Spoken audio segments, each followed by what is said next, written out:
Minecraft is a fascinating game. Huge mountains, wide open plains, and an entire world that can be shaped on the player's whim. Yet, Minecraft's segmented development history has left some aspects of the game overlooked. I've been playing Minecraft for 13 years now. Over time, I've developed a good understanding of how Minecraft is developed, including getting multiple ideas added to the game. That's why I put together a collection of over 100 ideas I believe could improve the Minecraft experience. Today we continue our journey exploring these ideas. This is the list. The first item on the list today is that raid farms need to change. At least, that's what I would have said if Mojang hadn't already changed them. This is a massive Mojang win, and I applaud them for changing raid farms in Minecraft 1.21. More specifically, they changed how raids are triggered. Instead of the player getting the bad omen effect immediately upon slaying a raid captain, which could be abused in a continuous loop, now players get an ominous bottle, which when drank, gives the player bad omen. This then transitions into raid omen when near a village and spawns the raid after 30 seconds. This means that stacking raid farms, which once allowed players to get hundreds of thousands of raid drops, including emeralds, gunpowder, redstone, and more per hour, are a thing of the past. And good riddance. The stacking raid farms were super overpowered to an almost laughable degree. Raid farms themselves are still possible and worthwhile now, they're just capped to a maximum rate. Again, this is a huge W for Mojang, but also a huge W for the Minecraft community, who reacted very well to the change, with most admitting that the stacking raid farms, while definitely cool, were a bit game-breaking in terms of the production possible. So bravo Mojang. Well done. Coral fans should be placeable on the underside of blocks.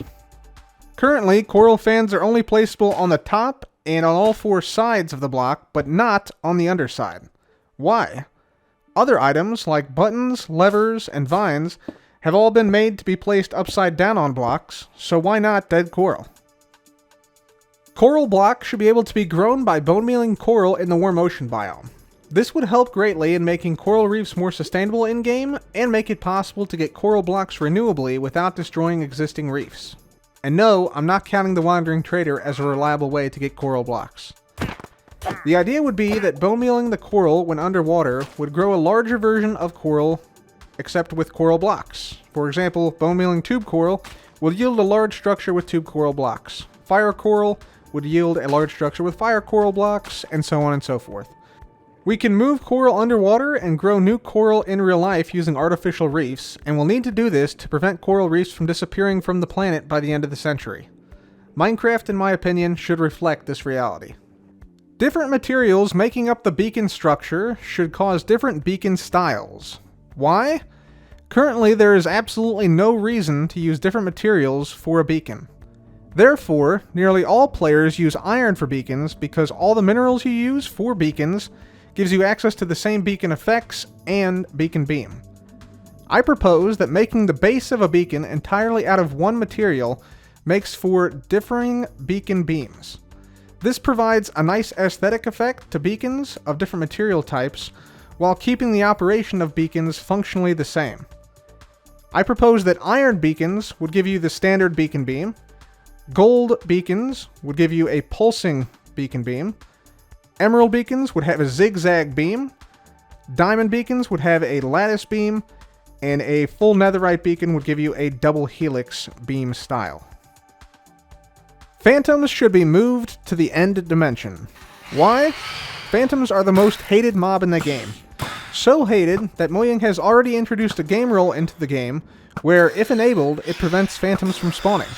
Think about that. A mob so disliked that even the developers went, maybe we can play without it. The problem with the phantom is twofold in multiplayer. First, it's annoying to avoid. Whether you play with single-player sleep enabled or not, it is very annoying to avoid phantoms. In the case of single-player sleep, you are unlikely with more than about 4 players to be the person who sleeps first every night. This leads to a situation where you may want to sleep, but are unable to because another player does first. Similar problems with phantoms are seen when someone who was sleeping consistently exits the server, leaving you with a boatload of phantoms. However, without single-player sleep, this problem becomes even worse. Every player on the server then has to sleep to pass the night at the exact same time. This is basically impossible to coordinate. The point is, it's very difficult to get rest, making phantoms consistently a problem. Furthermore, moving phantoms to the end does two things. First, it makes the overworld actually tolerable on multiplayer servers.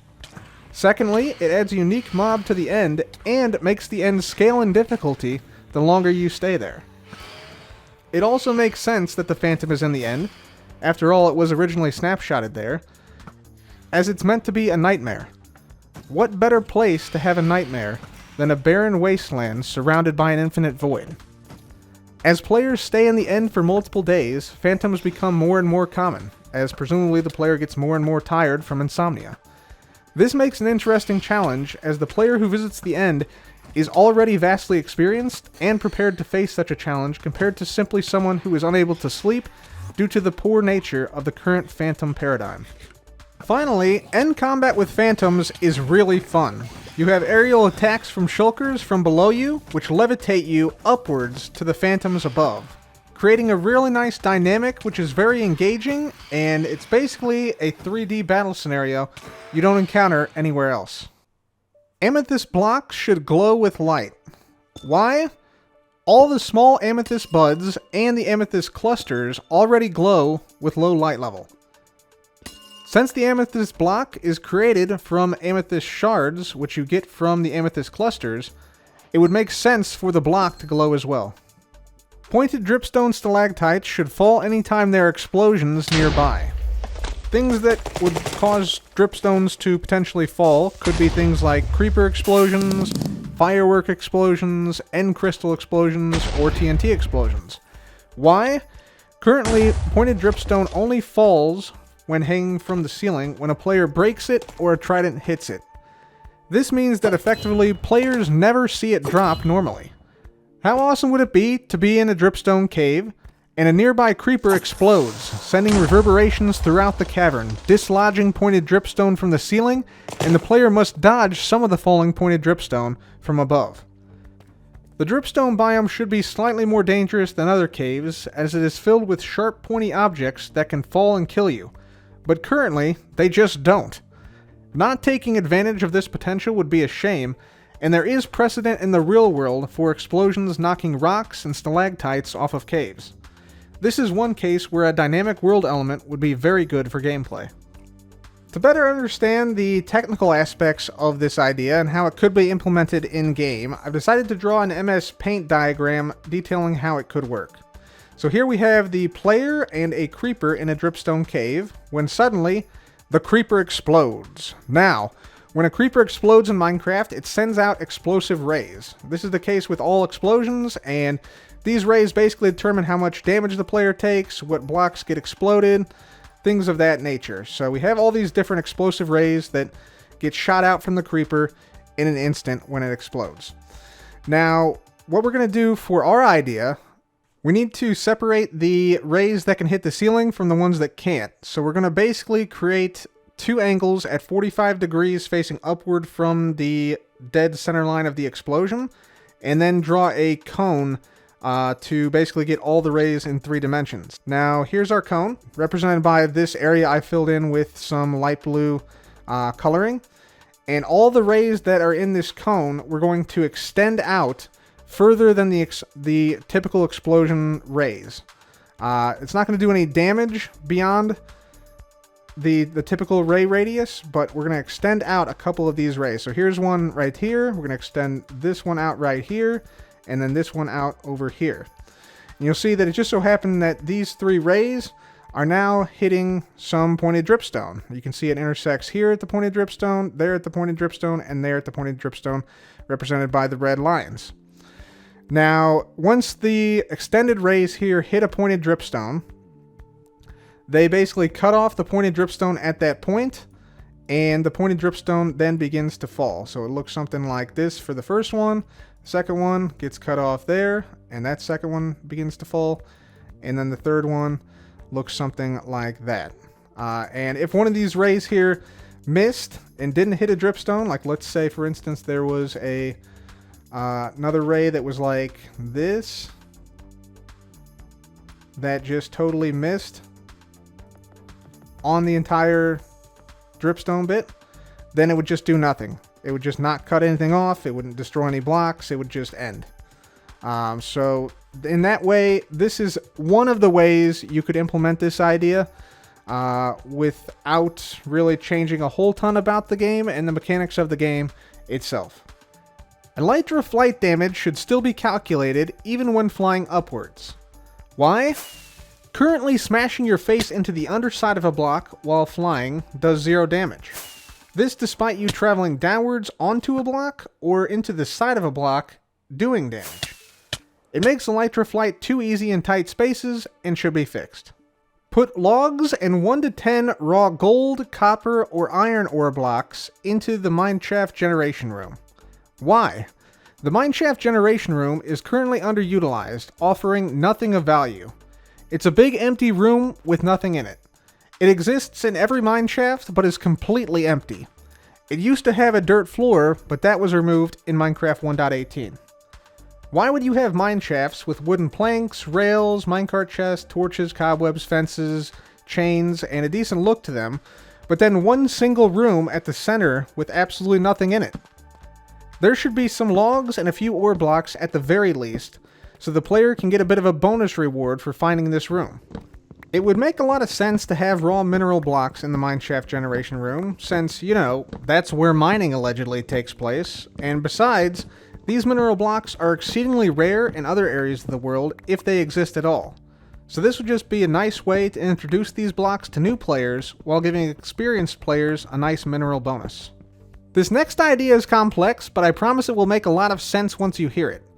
Red nether bricks should have its name changed to crimson nether bricks. Also, its recipe should be changed. Instead of the current recipe, where 2 nether bricks and 2 nether wart equals 1 red nether brick, the recipe should instead be 2 nether brick plus 2 crimson roots equals 1 crimson nether bricks. But why would we bother doing that? Because we are also adding a blue variety of nether brick called warped nether bricks.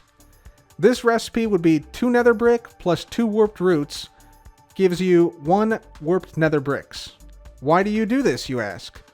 Well, red nether bricks were added mostly on a whim during the 1.10 Frostburn update. When the 1.16 nether update came around, every red nether block was given a corresponding warped block. For instance, nether warp blocks have the corresponding warped warp block, crimson planks have warped planks, crimson nilium and warped nilium, etc. However, red nether bricks does not have an analogous blue block. Changing the name of the block and adding a blue version would bring balance to the red-blue dynamic established in 1.16. What in the world? An explorer from California has just claimed to have found the 13 music disc 13 times in a row. I gotta investigate. Until next time, happy crafting.